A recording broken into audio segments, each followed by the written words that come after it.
আজকে শুরু করব জানা অজানা তথ্য। ঐতিহাসিক জেলা মুর্শিদাবাদ।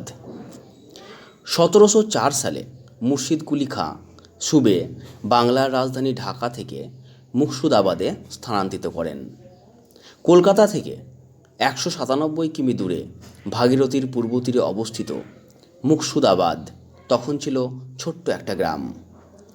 মুর্শিদ কুলি খাঁর নামানুসারে মুর্শিদাবাদের নাম হয় মুর্শিদাবাদ। মুর্শিদ কুলি খাঁর আমলে এখানে প্রাসাদ, কেল্লা, দরবার গৃহ, মসজিদ তৈরি হয়। 1786 সালের 18 এপ্রিল মুর্শিদাবাদ জেলা গঠিত হয়। 1879 সালে শেষবার জেলার সীমানায় রদবদল হয়। বীরভূম জেলার নলহাটি ও রামপুরহাট একসময় মুর্শিদাবাদে ছিল, আর মুর্শিদাবাদের বড়োয়া থানা ছিল বীরভূমে। ভ্রমণ। ভাগীরথীর পশ্চিম তীরে লালবাগের উল্টো দিকে ডাহাপাড়ার কাছে কিরিটকোনা গ্রামে কিরিটেশ্বরীর বাস্তু উপপীঠ হয়েছে। কথিত আছে সতীর কিরিটের মাথার মুকুটের অংশ পড়েছিল এখানে। এটি 51 পীঠের অন্যতম। পৌষ মাসে এখানে মেলা হয়। মুর্শিদাবাদের দর্শনীয় স্থানগুলির বেশিরভাগ ভাগীরথীর পূর্ব পারে লালবাগ শহরের কাছে অবস্থিত। লালবাগ শহরে 1837 সালে নির্মিত নবাব নাজিম হুমায়ুন জার প্রাসাদ হাজারদুয়ারিতে পুরাতত্ত্ব বিভাগ মিউজিয়াম গড়ে উঠেছে। 3 তলা প্রাসাদে 1000-এর বেশি দরজা রয়েছে। এর মধ্যে 900টি আসল এবং 100টি নকল দরজা। এটির স্থপতি ছিলেন ডানকান ম্যাকলয়েড। এছাড়া কাটরা মসজিদ, তোপখানা, জগৎ শেঠের বাড়ি, মতিঝিল, রাধা মাধবের মন্দির প্রভৃতি দর্শনীয় স্থান। ভাগীরথীর পশ্চিম পারে রয়েছে খোশবাগ, রোশনীবাগ ও অন্যান্য ঐতিহাসিক জায়গা। খোশবাগে নবাব সিরাজদৌল্লা ও তার বেগম লুৎফার সমাধি রয়েছে। মালদা জেলার আদিনা মসজিদ বাদে কাটরা মসজিদের মতো এত বড় মসজিদ পশ্চিমবঙ্গে আর কোথাও নেই। এই মসজিদে মুর্শিদ কুলি খাঁর সমাধি রয়েছে।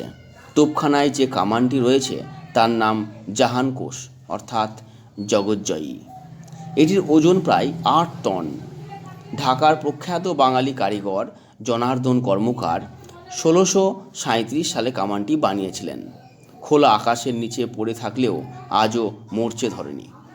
মুর্শিদাবাদের সাগরদিঘি একটি বিশিষ্ট পুরাকৃতি। এটি পূব পশ্চিমে 1.5 কিমি লম্বা, উত্তর দক্ষিণে প্রায় 1 কিমি চওড়া।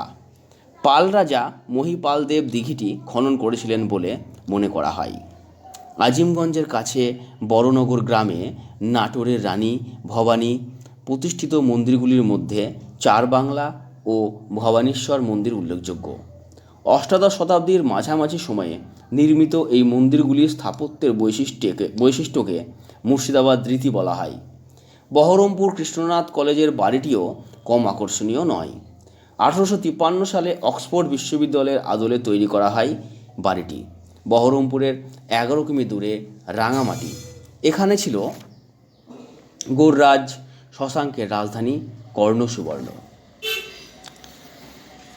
প্রাচীন গৌড়ের অবস্থান বর্তমান ভারত বাংলাদেশ সীমান্তে। তার অধিকাংশই মালদা জেলার অংশ।